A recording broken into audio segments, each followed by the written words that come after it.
मुझे बस कोई ये बता दो नेटफ्लिक्स इंडिया की प्रॉब्लम क्या है। आर्चीज जैसी सीरीज जिसका कोई ऑडियंस बेस नहीं है पूरे इंडिया में, कम से कम मुझे तो ये लगता है, लेकिन फिर भी मान लेते हैं इंटरनेट की बात कि हाँ ऑडियंस है आर्चीज की इंडिया में, लेकिन फिर भी उस 0.001% ऑडियंस के लिए तुम उस चूतिया सीरीज को ब्राजील में जाके प्रमोट कर रहे हो, नाच गाना कर रहे हो, और कोहरा जैसी तुम्हारी बहुत ही बढ़िया मिस्ट्री थ्रिलर सीरीज को तुम बिल्कुल कोई प्रमोशन ही नहीं है उसका, कोई प्रमोशन नहीं है। बस एक टीजर और एक स्ट्रीमिंग नाउ वाला वीडियो डाल दिया है नेटफ्लिक्स इंडिया के यूट्यूब चैनल पे। बस ये नहीं कह रहा कि ये कोई सीरीज ग्राउंड ब्रेकिंग है, बिल्कुल ही अलग माइंड ब्लोइंग कर दिया है, लेकिन फिर भी ये एक अच्छी mystery thriller crime drama series है जो कि भी बहुत ज्यादा रेयर है इंडियन ओटीटी पे।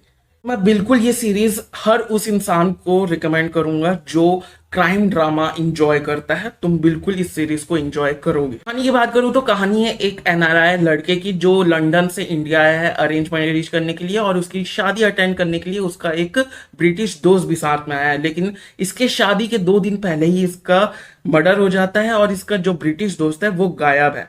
तो अब पुलिस को ये पता लगाना है कि एनआरआई लड़के को किसने मारा और उसका दोस्त कहाँ है। तो सीरीज की कहानी तो बहुत ज्यादा लीनियर है, ज्यादा ट्विस्ट टर्न्स नहीं आते, बिल्कुल सरप्राइज वाले मूवमेंट्स नहीं आते, लेकिन उस लीनियर कहानी को भी जिस तरीके से प्रेजेंट किया गया है वो बहुत ज्यादा इंटरेस्टिंग है और बहुत ज्यादा एंगेजिंग है। तो तुम बिल्कुल भी ध्यान हटेगा ही नहीं तुम्हारे कहानी से। परफॉर्मेंस की बात करूं तो सभी ने अच्छा परफॉर्म किया है, लेकिन हमारे जो मेन लीड हैं उन्होंने बिल्कुल अपने मेन लीड होने का कर्तव्य निभाया है।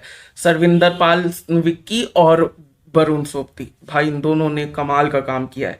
और साथ ही में जो लगान की गोरी मैम थी ना, वो भी तुम्हें इस सीरीज में देखने को मिलेंगी। सीरीज में जो मुझे सबसे ज्यादा पसंद आया उसकी बात करूं तो अगर तुम मेरी वीडियोस देखते आ रहे हो तो तुम्हें पता है मिस्ट्री क्राइम ड्रामा सीरीज या मूवी में अगर बेमतलब के पुलिस ऑफिसर्स के पर्सनल लाइफ में घुसा जाए जिसका कोई लेना देना नहीं है मेन स्टोरी से, मुझे बिल्कुल पसंद नहीं आता। लेकिन इस सीरीज को देखते वक्त ऐसा कुछ भी मेरे साथ नहीं हुआ, बल्कि मैं इनके पर्सनल लाइफ में इंटरेस्ट लेने लगा था और उनके प्रॉब्लम्स का रिजल्ट क्या निकलेगा मैं ये भी जानने के लिए एक्साइटेड था। क्योंकि इन पुलिस ऑफिसर्स की लाइफ में जो प्रॉब्लम्स दिखाए गए हैं वो रियल लगते हैं। ऐसा लगता है कि हाँ हमने भी आसपास ऐसी कोई प्रॉब्लम्स देखी हैं।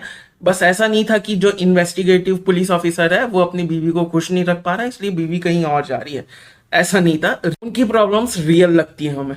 जिस तरीके से पंजाब की ड्रग प्रॉब्लम दिखाई गई है वो भी मुझे पसंद आया। फाइनली इस सीरीज ने जैसे होमोसेक्सुअलिटी की प्रॉब्लम को इंडिया में एड्रेस किया, मुझे वो बहुत पसंद आया। कि हमने बॉलीवुड की होमोसेक्सुअल्स के ऊपर, उनके प्रॉब्लम्स के ऊपर मूवीज देखी हैं, जैसे शुभ मंगल, ज्यादा सावधान, बधाई दो, जो कतई चूतिया मूवी थी लेकिन क्लेम करती थी कि वो प्रॉब्लम्स को आगे रख रहे हैं होमोसेक्सुअल्स के, जो कि बिल्कुल, बल्कि वो मूवीज बॉर्डर लाइन डिसरिस्पेक्टफुल थी टूवर्ड्स होमोसेक्सुअल्स। यहाँ तक कि ओटीटी में भी जितने बार उनको दिखाने, उनके प्रॉब्लम्स दिखाने, एड्रेस करने की कोशिश की गई है, बिल्कुल कार्टून कैरेक्टर्स की तरह पोर्ट्रे किया गया उन्हें।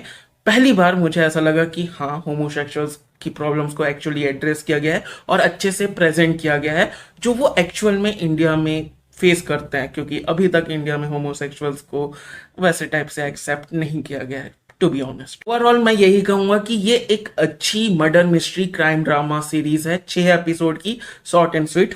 मजा आ जाएगा तुम्हें, तुम बिल्कुल देख सकते हो और तुम इंजॉय भी करोगे अगर तुम crime drama, slow crime drama enjoy करते हो तो। बाकी ये थे मेरे ओपिनियंस, मेरे व्यूज। तुम अपने ओपिनियंस नीचे कमेंट सेक्शन में लिख सकते हो और इसी के साथ मिलते हैं अगले वीडियो में।